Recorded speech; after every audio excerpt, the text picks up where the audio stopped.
Assalamualaikum everyone, welcome back to my YouTube channel. Oke, untuk video kali ini aku bakalan ngebahas tentang adverb atau kata keterangan. Untuk tahu lebih dalam tentang adverb, jangan lupa untuk ikutin terus video ini sampai akhir. Baiklah, sekarang kita ke pengertian dari adverb. Adverb adalah kata keterangan ataupun kata penjelas yang bisa digunakan untuk menjelaskan kata kerja atau verb, kata sifat atau adjektif, kata keterangan adverb, dan juga kalimat ataupun sentence. Nah, itulah fungsi dari adverb, teman-teman. Jadi dia bisa menjelaskan verb, adjektif, adverb, dan juga dia bisa menjelaskan sebuah kalimat atau sentence. Nah, sekarang kita ke contoh untuk bisa lebih paham. Contoh yang pertama, she speaks English fluently. Dia berbicara bahasa Inggris dengan lancar, gitu ya. Di sini yang bertuliskan merah itu dia mengindikasikan bahwa itu adalah adverb atau kata keterangan. Dari contoh yang pertama, she speaks English fluently. Dia perempuan berbicara bahasa Inggris dengan lancar. Itu adalah speak itu kelas katanya sebagai verb atau kata kerja, sedangkan fluently sebagai adverb. Jadi speaks, berbicara, itu dijelaskan oleh adverb fluently yang artinya dengan lancar. Dia perempuan berbicara bahasa Inggris dengan lancar. Fluently di sini dia menjelaskan speaks, atau adverb fluently di sini menjelaskan verb speaks, gitu. Sekarang ke contoh yang kedua, they are so kind.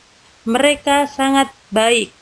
Dari contoh yang kedua ini, sekali lagi, yang bertuliskan merah itu adalah adverb. Jadi so di sini dia kelas katanya sebagai adverb. Dia menjelaskan kind. Kind ini adalah adjektif yang artinya baik. Mereka sangat baik. So di sini dia menjelaskan kind. Kind adalah kelas katanya adjektif dan dia dijelaskan oleh adverb so. Gitu. Contoh yang nomor 3, Tom runs very quickly. Tom berlari dengan sangat cepat. Quickly di sini dia kelas katanya adverb atau kata keterangan dan dia dijelaskan oleh adverb. Very itu juga adverb kelas katanya. Makanya di contoh yang nomor 3 ini adalah adverb menjelaskan adverb. Very menjelaskan quickly. Very kelas katanya adverb, quickly juga adverb. Gitu. Dan contoh yang terakhir, finally I got the bus. Akhirnya aku mendapatkan bus, gitu. Finally di sini dia kelas katanya sebagai adverb. Dan dia menjelaskan kalimat. Finally, akhirnya I got the bus. Aku mendapatkan bus. Seperti itu. Nah, itu tadi tentang pengertian, contoh, dan juga fungsi dari adverb ya, teman-teman. Sekarang lanjut, kita akan membahas tentang kinds of adverb atau jenis-jenis adverb. Yang pertama itu ada adverb of manner. Adverb of manner ini adalah kata keterangan yang digunakan untuk menunjukkan cara melakukan sesuatu aktivitas, gitu ya. Contoh katanya atau contoh frasenya ada apa aja sih? Di sini ada beautifully, carefully, fast, well, sadly, on foot, in English, dan masih banyak lagi. Untuk posisi adverb ini sendiri itu bisa ada di depan, di belakang, ataupun di tengah.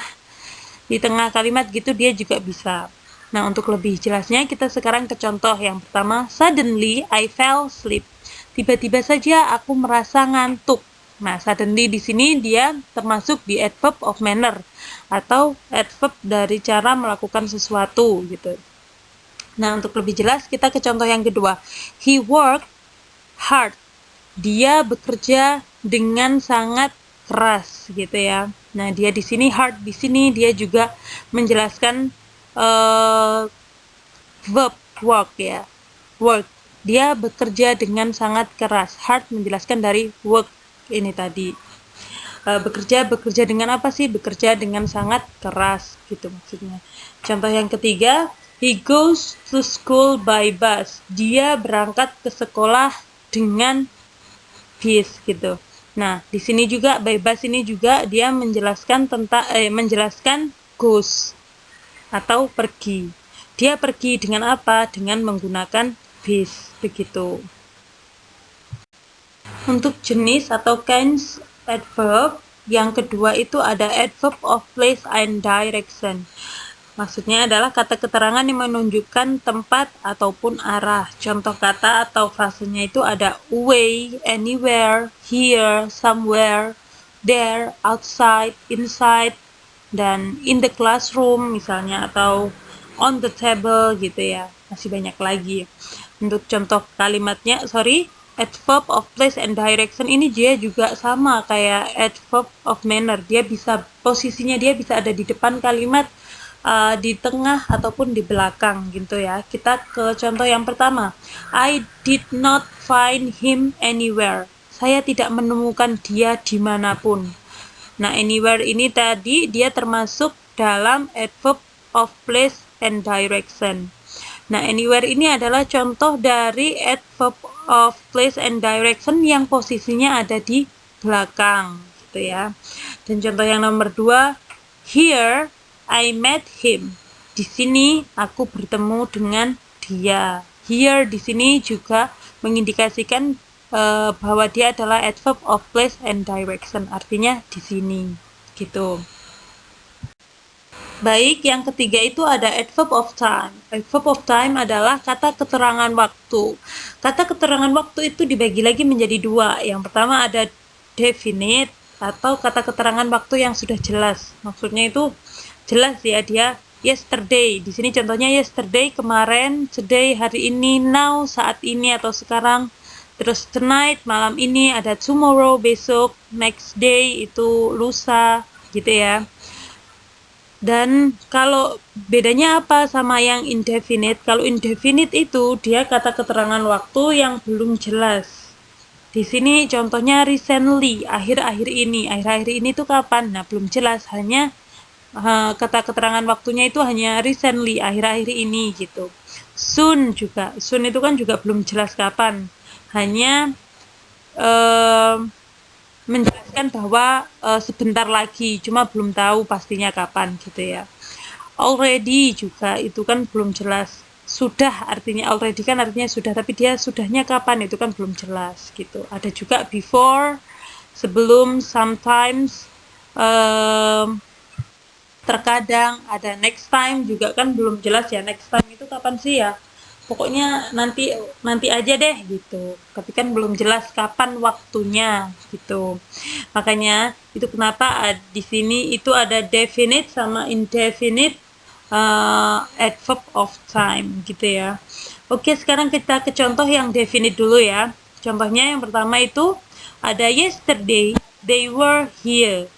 Kemarin dia ada di sini. Yesterday di sini dia menunjukkan adverb of time ya. Adverb of time yang artinya kemarin. Nah, posisi dia ini ada di depan.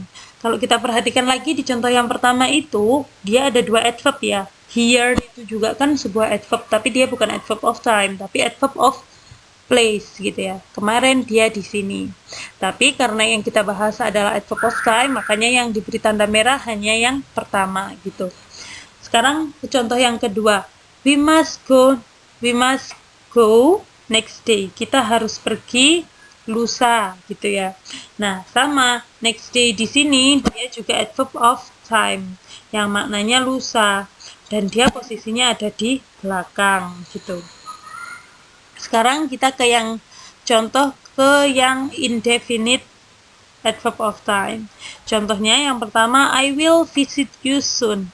Aku akan mengunjungimu segera. Segeranya tuh kapan? Besok kah? Lusa kah? Itu kan belum jelas. Makanya dia masuk ke indefinite adverb of time. Dan yang nomor 2, contohnya, long time ago, there was a beautiful lake here. Di waktu lampau, di waktu yang sangat lampau, ada sebuah danau yang sangat cantik di sini. Nah, long time ago juga kan dia tidak jelas kapan waktunya.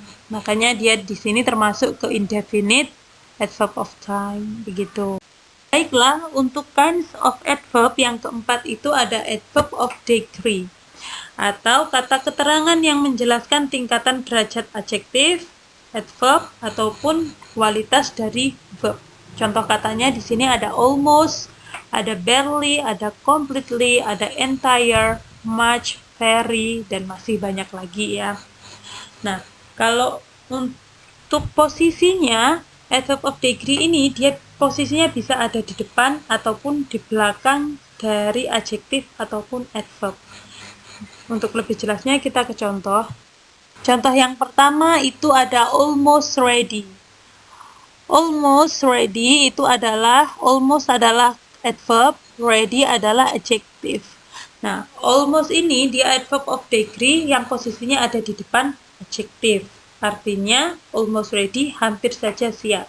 Contoh yang kedua, good enough, atau cukup baik.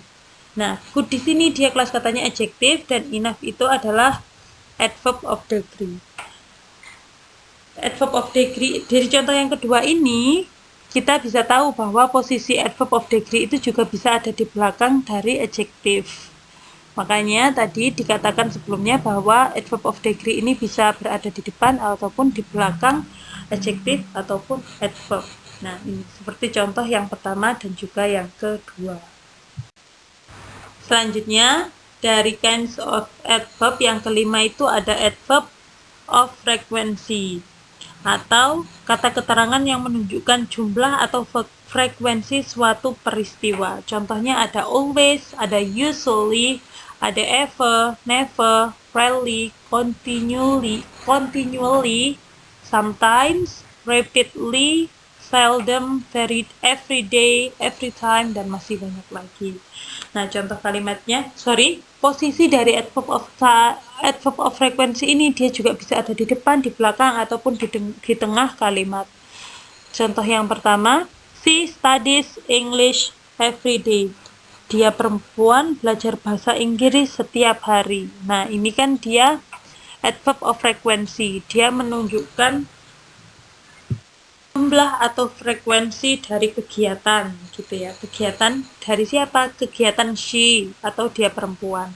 Dia perempuan belajar bahasa Inggris setiap hari. Frekuensinya itu every day atau setiap hari. Contoh yang kedua, I always shower the flower. Saya selalu menyirami bunganya. Sama always di sini dia adalah adverb of frequency yang artinya selalu. I always shower the flower. Saya selalu menyirami bunga-bunga itu gitu. Selanjutnya, they are never late to pick him up. Mereka tidak pernah telat untuk menjemput dia laki-laki. Nah, never di sini dia juga termasuk ke dalam adverb of frequency yang artinya tidak pernah. Baiklah, untuk kinds of adverb yang keenam itu ada adverb of vocative atau kata keterangan yang digunakan untuk menunjuk langsung. Contohnya di sini, John, come here. Contoh yang kedua ada everybody help me please. Nah, John sama everybody di sini adalah kinds of adverb yang vocative gitu ya. Jadi dia adverb yang digunakan untuk menunjuk langsung begitu. Oke, yang nomor 7 itu ada adverb of negation atau kata keterangan yang digunakan untuk menyangkal. Nah, ini contoh yang pertama, sebuah percakapan ya. Do you call me? No, I don't. Nah, no, I don't ini dia termasuk ke adverb of negation atau kata keterangan yang digunakan untuk menyangkal. Seperti itu. Selanjutnya, atau yang paling terakhir dari kinds of adverb itu ada adverb of emphasize atau kata keterangan yang berfungsi sebagai penegas sesuatu yang dijelaskan begitu ya. Contohnya ada apa? Contoh katanya ada especially, ada exactly, ada only, just, do, dan masih banyak lagi. Contohnya di sini contoh kalimatnya I just want to help you. Aku hanya ingin membantumu saja. Nah, just di sini dia kelas katanya adverb dan termasuk ke adverb of emphasize atau kata keterangan yang digunakan untuk menekankan sesuatu seperti itu. Nah, contoh yang kedua, I do miss you. Aku sangat merindukanmu. Nah, do di sini dia juga adverb of emphasize. Jadi do itu kalau misalnya ada di sebuah kalimat kayak contoh ini, itu dia artinya sangat. I do love you. Aku sangat mencintaimu. I do miss you. Aku sangat merindukanmu. Seperti itu ya. And here we go. Itulah tadi pembahasan tentang adverb teman-teman. Semoga bisa dimengerti, difahami, dan semoga video ini bermanfaat untuk menambah ilmu pengetahuan ya. Mohon maaf apabila masih banyak kekurangan dan kekeliruan. Dan untuk mendukung channel YouTube aku ini, jangan lupa untuk share, comment, like, dan subscribe ya. Thank you very much. See you on the next video, and wassalamualaikum warahmatullahi wabarakatuh. Bye everyone.